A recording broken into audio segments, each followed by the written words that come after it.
Welcome back to the Just Hyke Podcast, where we explore hiking, adventure, and the stories of people who find purpose on the trail. If you enjoy the show, take a moment to subscribe so you don't miss future episodes. Today, I'm joined by Robin Williams from Trekker Joe's, a family-run business creating handcrafted backpacking gear for hikers. We talk about how backpacking trip during the pandemic turned into a growing outdoor gear company and the lessons hiking has taught along the way. Let's hit the trail.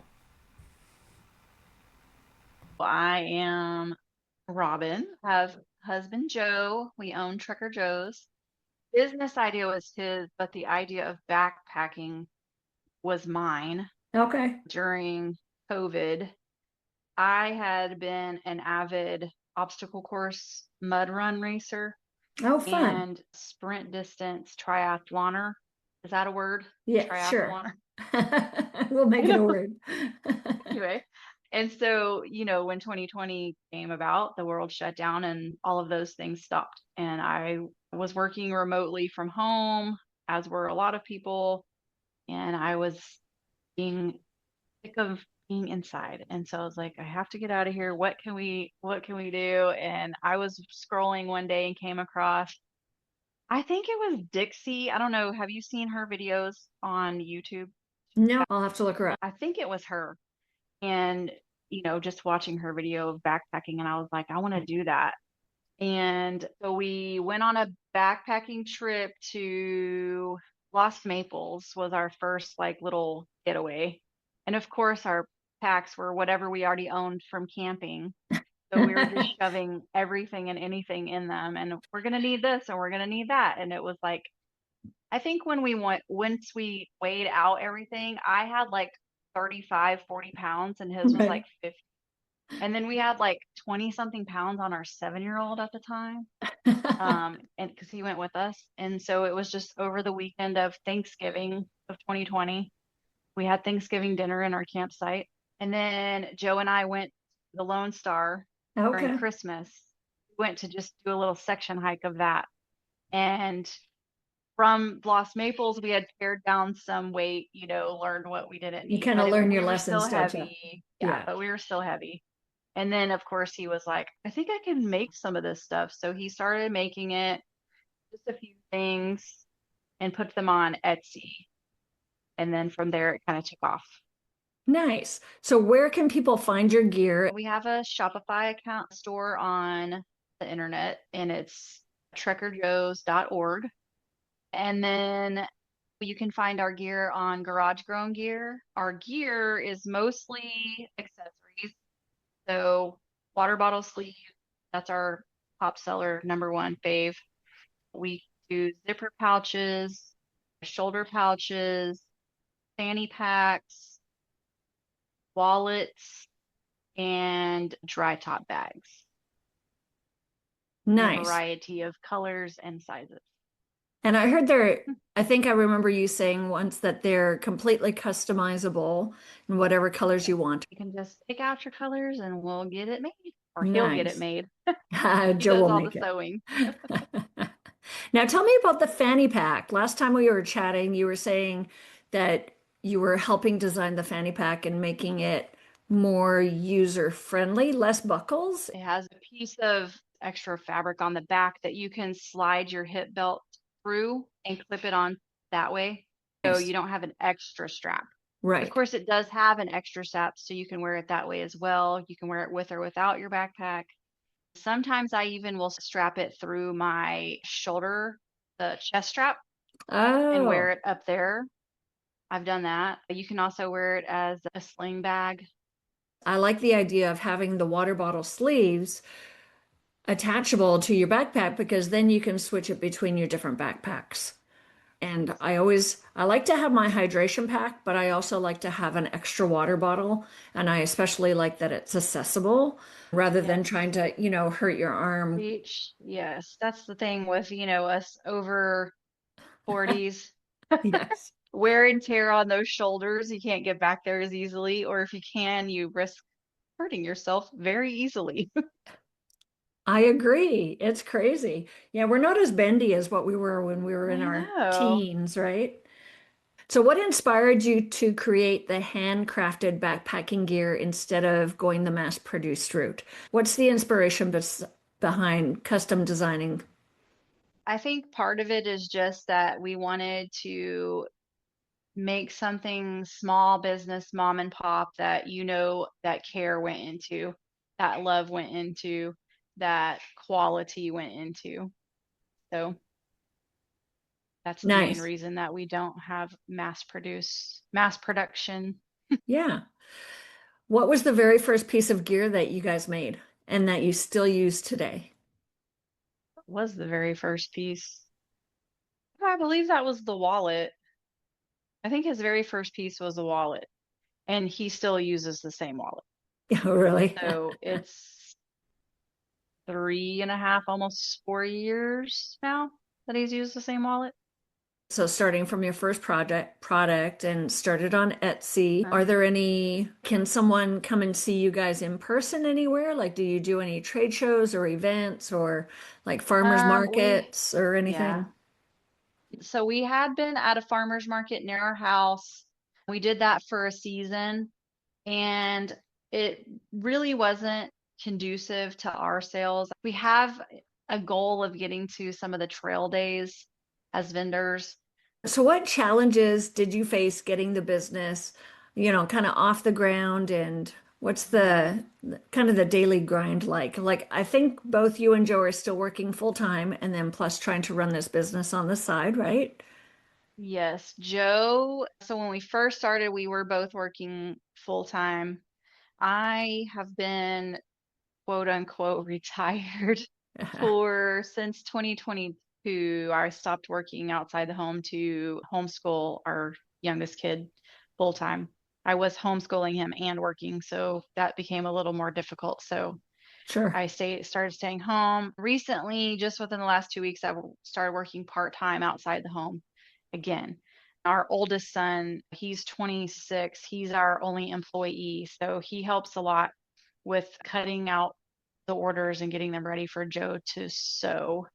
Some of the challenges are we are very small. Like I said, it's just me, Joe, and our oldest. Sometimes our 13-year-old will hop in helping with shipping, packaging things, and stuff like that. Sometimes our orders for garage grown gear can be large. So having the time with Joe working a full-time job, everybody has outside jobs besides this business. So that's one of the major challenges we have, is that we're not able to be fully 100% dedicated to Trekker Joe's at this point in time, but we do our best to fulfill every order, keep that quality, and get it to you in a timely manner. We usually get it to you before it's due per Shopify. It needs to be shipped by date. So Joe's Good. pretty good Yeah, it's about always a that. good goal. So I think just being in home and very small is a big challenge. For sure, because you guys are responsible for everything. And that's another big challenge is social media. We are horrible at our social media accounts. So we need to learn to do those better. But I think it's, just creating that habit that yeah. it should be a priority every day. Like I know for me, Hmm. sometimes, my social media stuff will get away from me for a day or two, but Yeah. hopefully not more than a week because I feel like that would be like horrible if it got away from me Yeah. for a week and just posting and commenting and sharing and liking and Hmm. yeah, all of that That's stuff. like a full-time job in itself. It So can yeah, be. that's been a major challenge Yeah. for us. Yeah. I think even if you take like 15 minutes, just 15 minutes every day, I think you'll be able to stay top of mind. So let's move on a little bit.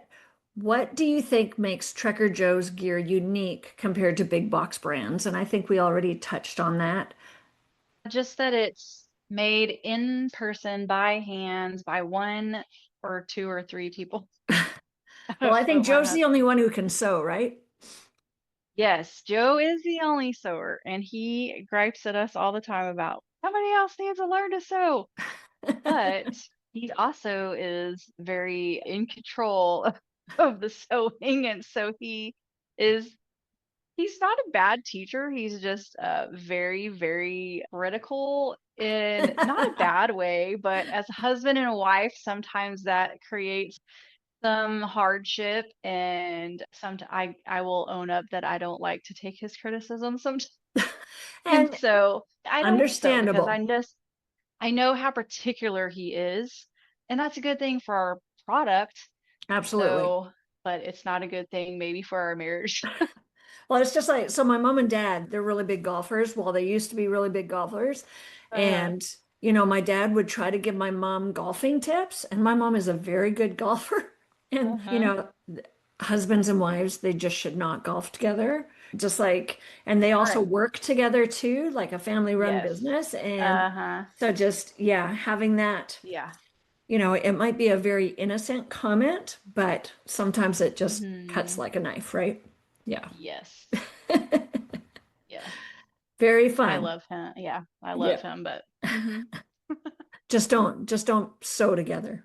yeah, we just don't sew together. Yeah, let him do the sewing. Sounds I'll good. cut stuff out. I will prepare orders. I will write notes on orders. I will do all of the things except sewing. But Now, our do you 13-year-old has taken some interest in the sewing, and he is an amazing sewer. He can sew a straight line in a corner like you wouldn't believe. nice. Hey. So he has sewn some of our wallet.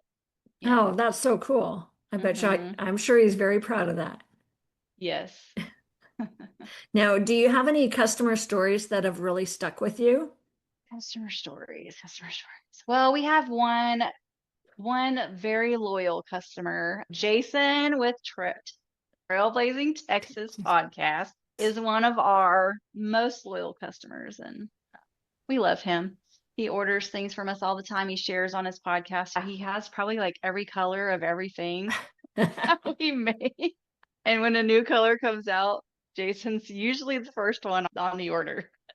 We have not got to meet him in person yet, but Joe and him talk all the time, and we need to get a hike on with him. Absolutely. So him and I will lead hikes on the Lone Star Hiking Trail. And so Yeah. he's one of our group leaders on the trail now. How do you like to stay connected with the backpacking and hiking community? I am on a lot of Facebook pages for backpacking and hiking. I try to go out on at least two longer trips per year. Same with Joe. We don't really hike together anymore because we kind of scarred our 13-year-old when he was 7 What, with on that the loan. 50-pound backpack? Literally, yeah, with a 20 pound backpack. And then after Lost Mabel's, we took him out on the Lone Star for a 17-mile weekend when he was 7. So, Yeah. and he was injured during Oh, that hike and ended up having to have surgery. And so oh now he's like, I no. hate backpacking. What Yeah. happened? How come he became injured? Was it just too heavy of a He pack or did he trip? No, he fell. He tripped and Oh, fell and ended up with what we thought it was just a little cut on his palm of his hand. During the hike, we got further and further in and got to camp that night. And I looked at his hand and it was like swollen up. So I was like, well, maybe we just didn't get all the debris out and everything. So we cleaned it up really well, wrapped it up. And then when we ended up getting off trail. I couldn't get it to heal. I couldn't get it to stay clean. I noticed it was starting to get red. So I was like, oh, infections, looks like infection. We took him into the doctor, and sure enough, he had like a dime-sized piece of wood that had embedded itself in the palm of his hand. So he had to have surgery, like to have oh it removed. no. So Yikes. that's what I meant by like, we literally scarred him. He's like, I hate backpacking. Ah, So Joe hikes with friends, I hike with friends or solo because we have a 13-year-old who doesn't want to go anywhere. hey, when my So we kids hike. were younger, they didn't want to go with us anywhere Yeah. either. And even now that they're older, I'm lucky to get them out for a half-mile hike on Mother's Day. Oh, man. Yeah, he'll go car camping, RV camping. It's just backpacking. He's like, I Right. don't want to back. Yeah. Well, maybe he'll come back to So it later. I'm actually probably just gonna force him like to go again Yeah. because I feel like he just needs to get over the hump of that like I'm fear of scarred. that something like Yeah. that Yeah. happening again. I'm like, yeah, no, we have to do hard things sometimes. Yes. Yes. You mentioned solo backpacking. How do you Hmm. feel as a female solo backpacker? What do you do to help keep yourself safe on the trail? Any suggestions or tips for the other Yeah. ladies who So are out there listening? yeah. So solo, I haven't done any like long stuff. I've attempted the Centennial solo and got about 35 miles in before I got injured and had to come off trail. I've done some of the Lone Star on my own, and just I think when you're solo as a female or any gender, you number one is tell somebody where you're going, of course, Yes. and how long, you're planning to be there. I think for me, I have taken self-defense classes. I don't carry. I've been thinking about carrying, but it's just not something that I've gotten into yet. But I do take, like I said, some self-defense classes so that I could disarm or protect myself if somebody were to come at me. Just staying hyper aware too when I'm on trail. Like I don't wear headphones. I don't have headphones in my ear listening to music. I'm always aware of my surroundings. I check behind me every so often. I'm always head on a swivel kind of thing. You have to stay, you want to be in nature and be like enjoying it, but you also have to be aware of your surroundings too. Oh, for sure. And it's not just humans either, but Oh, it's animals as it could be well. critters. Yeah, depending on Oh where yeah. you're at, Oh right? yeah. Yeah. Most of the time it is critters. Even hiking with other people, you don't see many other hikers most of the time. If you're on like a backcountry backpacking trip, you rarely come across two-legged animals. And the other thing for, I think, just for backpacking adventures, like a safety point, is download your maps and have your Oh navigation. yes, Know totally your forgot route about to know that. where you're going. Yep, always have backup maps too. Don't just have them on your phone because your phone can get wet, get lost, get broken, die. All So those things. always have a backup paper map. Yes. I usually try to study the trail I'm on so I know like mile markers or some type of Navigation point. It's like today I should and a be loose passing. plan. Today I'll be passing here or whatever. And so I always have an idea of the plan, right? But usually on trail, your plans don't Your plans always change. go They as planned. do. Yes, yes, Sometimes, yes, yeah. Sometimes you just have to figure stuff out. yes. And if you have service, or a way to check in, I always have a way to check in. If my plans do change, I'm gonna let somebody know. I carry a Like a Garmin or something. yes, it's a Zolio. Carry a Okay. Zolio.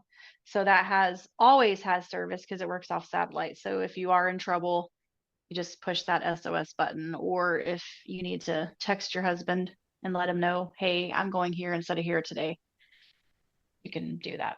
Awesome. The also with the new cell phones, a lot of them have satellite capabilities now too, which is great. And that helps a lot. As long as you have like Yeah. a clear line of the sky and not in the middle of a forest. Yeah. Right.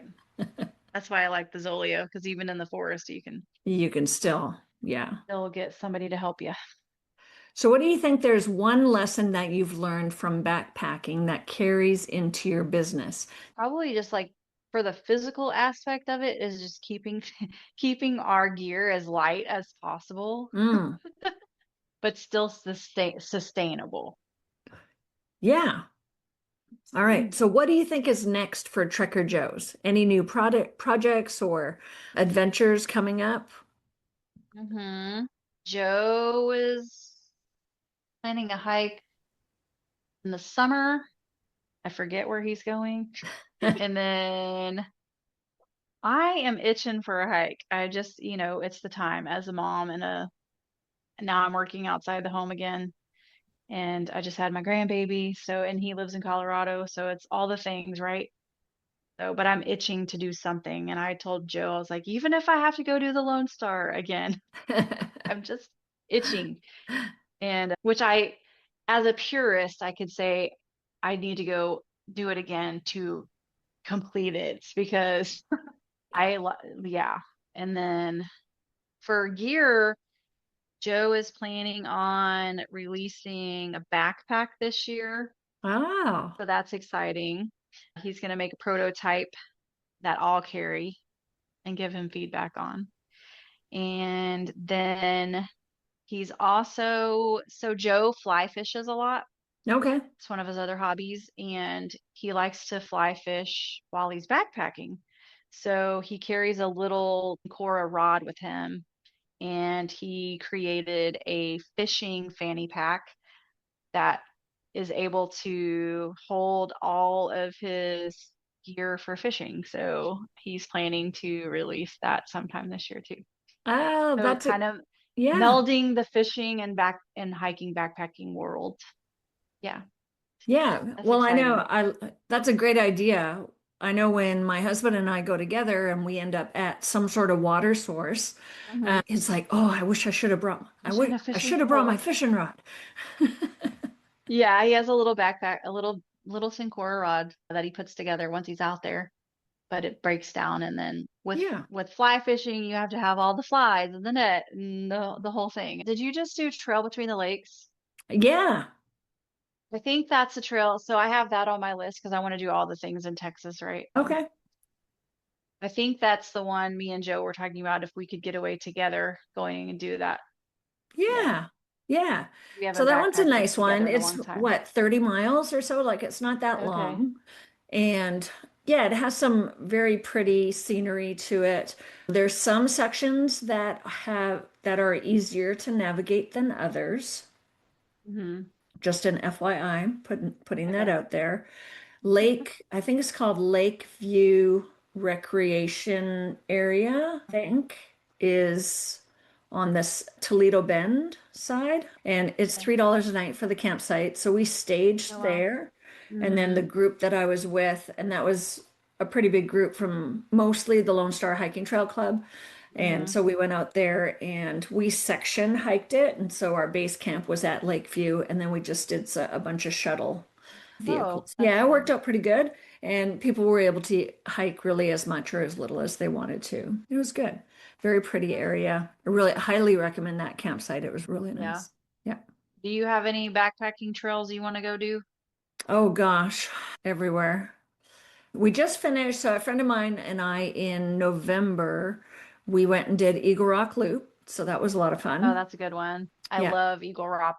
I've done that one, but Yeah. Joe wants to go do it, so I'll probably do it again. Oh, and I'd like to go back and do some more of the Ouachita. I did a Hmm. section of it probably about 3 or 4 years ago now, and I'd like to go back and do some more of it, except for not the far east side because I heard it's all like the Really boulders rocky. from hell kind of thing. I think I'll just avoid that. I don't need to do that. Yeah. And I have some international places in mind that I want to go. I want to go to New Zealand and Oh hike yeah. on the South Island. I've been to the North Island twice, but I've never been to the South Island, so I want to go to the South. And then also, I just did an interview I'm releasing it tomorrow. It's with, her name is Deborah, and her website is called Journey to Wellness, and she's all about motivating women to get outside and enjoy the outdoors, Hmm. backpacking and hiking. And she's from Nova Scotia. And just the way that Oh, she fun. described Nova Scotia and the hiking that's available up there, it's Yeah. like, oh, I want to go to Nova Scotia now. I want Yeah. to go do the Camino in Spain Oh, yeah. Nice. at Yeah. some point in my life. That's just, I think it's like just it's a different type, right? You're staying in little hostels along the way and being welcomed by the community, and Yes. it's almost like day hiking, I guess. You don't really have to find somewhere to sleep. Right. You're not Yeah. carrying cooking equipment, so that makes a big difference. Hmm. Last year, a small group of us went to the San Juan Huts in Colorado. Ooh. The San Juan Hut systems, they shuttle you to the trailhead and it's at 10,000 feet. And then so you hike about 7 or 8 miles each day and you go basically from hut to hut for 4 nights. Okay. And that was a lot of fun. And, they provide in Hmm. the hut, they have sleeping bags, they have bunk beds, they have all your cooking equipment. Water sources are nearby, so you carry, like, there's a jug and you carry the Hmm. jug, you get your water and then you treat your water. I'm gonna have to write Yeah, this down look that too. one up. It's called San Juan San Juan. hut system. Isn't Ouray like the Switzerland of, Yeah, you that can sounds fly into fun. Montrose. Some people will fly to Montrose. You might be able to get a good deal. But we decided we just rented it like a really big van kind of thing, and we drove. There were 8 of Yeah. us, and we just went up and did the hut to hut. So that was cool. Went to Mexico and saw the monarch butterflies in Mexico, if you're familiar with the migration. Yes. And so there's the biosphere in the mountains in Mexico. And so a small group of us went and did that. So that was Oh, that's, cool. But yeah, just I'll do whatever. do you solo hike at all? Backpack? Not really. Not really. Usually somebody wants to go. It would be Yeah. nice to get away by myself. Yeah, it's a lot different. Yeah. I sometimes prefer solo hiking Do you? over being with someone. Yeah. Yeah, I think just because when you're by yourself, you don't have to like worry about disappointing someone if you don't make you know what I mean? Like you're just kind of out there with yourself and God and creation, and you don't have to worry about someone else's feelings or Pace. I love to take pictures of the birds and the butterflies, and I like to look at the leaves and the moss. And if I yes. feel like I want to stop and take pictures, if I'm hiking with someone, whether it be like just one other person or a small Yeah. group, I feel like I can't do that as often as what Yeah. I want to, because sometimes it might take me an hour to go a mile. Yeah. And I'm just not in a hurry. Yes. But then, there's the other type of hiking, which is, just kind of the power through making it a challenge. Uh-huh. And it's nice to go by Yep. yourself. It's nice to have the challenge with a group. It just depends on what the hike is at that moment. Yeah. Yep. Yeah. Agreed. Yeah. Very nice. Well, Agreed. thank you so much for chatting with me Thank today. you. You're And welcome. I hope Thanks you for get out having there me. and do your solo hike soon. Me too. I'm ready. Would you do it before the kids get out of school? Well, you homeschool, Yeah, I homeschool. so would you I go think I'm to, looking at like spring break, yeah, March. Yeah, nice. because it's a little warmer. All right, my dear, I appreciate you. Thank you for joining me on the Just Hyke podcast today. Remember, every step you take, no matter how small, is part of your journey from sidewalk to summit. I'm grateful you're here, growing, learning, and choosing to show up for yourself again and again.